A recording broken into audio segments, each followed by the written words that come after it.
There's an old joke, how many psychiatrists does it take to change a light bulb? One, but the light bulb has to really want to change. You'll get it later. The number one, my friend George Flynn, who's a 3-star retired general in the Marine Corps, he says it best. He says the most important criterion if you want to be a leader is you have to want to be one.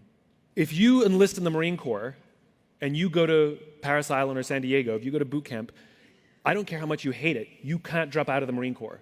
Like, you signed a contract, you're in for whatever your 3-4 years is. That's it. Too bad. Haha, right?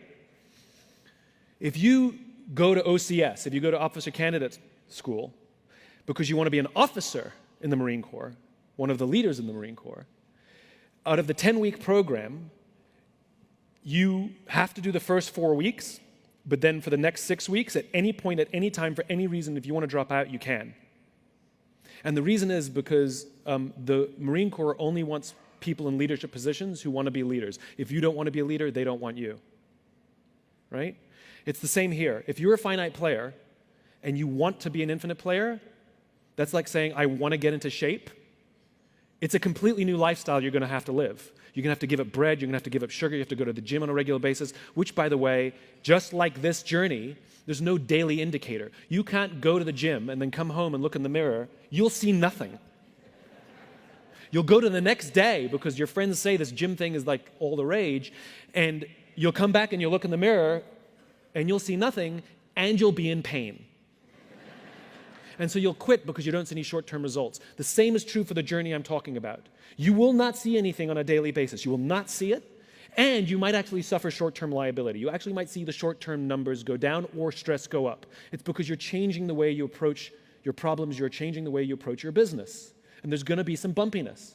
But like the gym, if you stick with it, it gets easier, and you start to see results. The other problem is we all get in shape at different times. So when you say, how long does it take to become an infinite-minded leader, the answer is, I don't know. How long does it take to get into shape? I don't know. If you've been doing it for like 5 years and you see no results, you're doing something wrong. It's a lifestyle. You're opting for an entirely new lifestyle, an entirely new way of viewing the world, an entirely new way of seeing the way business works, and your role within it.